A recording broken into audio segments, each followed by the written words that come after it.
nggak keringat, nggak berdarah-darah, tapi omon-omon komentar.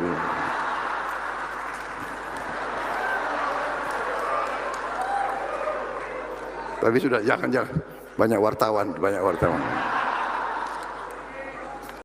Semua dikomentari. Jadi saya sering malam-malam saya buka itu sosmed, saya cek itu podcast itu, saya mau tahu apa yang sedang dipikirkan oleh Prabowo Subianto gitu. Mereka lebih tahu dari saya gitu. Prabowo sedang begini, sedang begitu. Prabowo sudah pecah kongsi sama Jokowi. Essay competition, writing competitions to get a scholarship to do a summer program just like this. And the summer program was in Sophia University in Tokyo. And I was fortunate that I got the scholarship. I spent a summer in Sophia University. But the essay that I wrote is about how do we integrate two words into one action. What are the two words? Economy and ecology. Because then economy goes into one direction, ecology goes in other directions. How do we integrate these two that has the same root, oikos nomos and oikos logos? But for some reasons, it diverted its journey between economy and ecology. And the other subject that was so relevant to the assignment that I'm given today is when I finished my undergraduate program, we had to do a thesis. In Bahasa Indonesia, we call it skripsi, undergraduate thesis. And my undergraduate thesis at that time was about multinational corporations and its environmental policies. The question is simple. We have so many international multinational corporations operating in Indonesia. The questions, are they operating using the environmental standard of the home country or the country in which they have operations?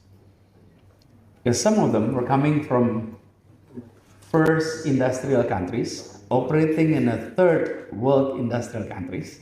And the challenge is, do you want to lower your standard or do you want to maintain your high standard?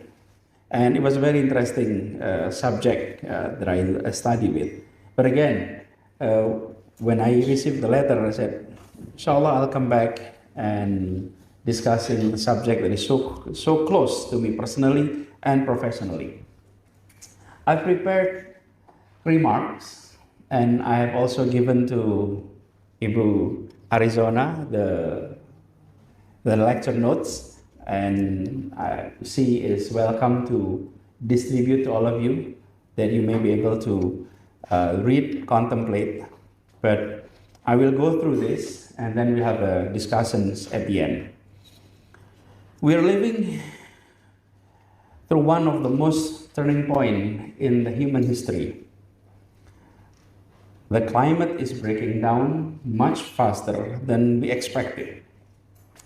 Inequality is widening, and people around the world are losing trust in government, losing trust in corporations, and even losing trust to each other. So this is not just a time of change only. This is a time for the people to demand leadership with clarity, leadership with courage and directions.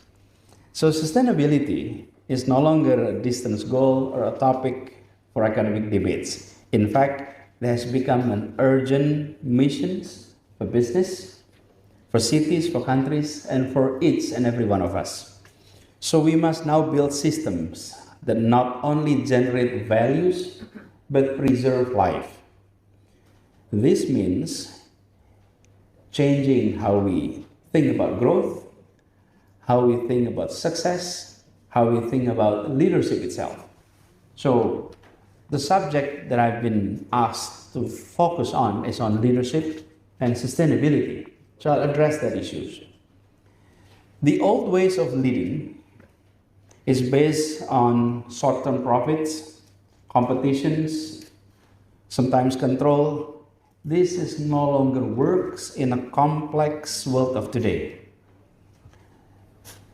We have shared problems, and the issue of climate change, it's no longer issues that is faced by certain countries, but it is a worldwide issues. It doesn't recognize company boundaries, it doesn't recognize national boundaries, and we need a different kind of leadership. Leadership that can connect across sectors, leadership that can connect across interests, and can connect across cultures. That kind of leadership begin not with a plan, but with a story. So the term I'll be using is narrative leadership. Narrative leadership is about helping people to see bigger picture and to place them within that big picture. It's about offering visions of the futures that feels possible, that feels meaningful and worth working for. Because people don't just follow strategies, they follow stories. It is not only about strategies. And without a story of where we're going, no one will walk with us. So if you don't share the narratives, the story, even though you have strategy, it doesn't inspire people to be with you. So let's think about it. Every major shift in society, whether this is human rights, technology, or public health, it doesn't begin with budget. It begins with beliefs. Someone had to imagine a better future and say it loud. That imaginations, shared through a compelling story, those are what inspired others to act. So before we design policies or design product, we must design narratives that move people. This is why storytelling is not a soft. Halo teman-teman, berjumpa bersama saya di Politik Dangi. Luar biasa sekali bagaimana pidato Anies Baswedan, teman-teman. Beliau tokoh yang sangat luar biasa, ya.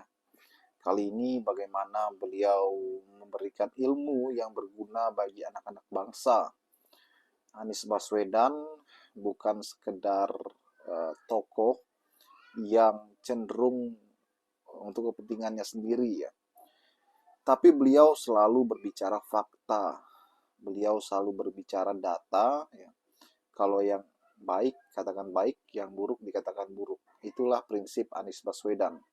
Beliau bukan orang yang cuma omon-omon, ya, sama seperti para pemimpin-pemimpin yang lain yang cuma omon-omon, ya, buat janji tapi tidak bisa realisasi.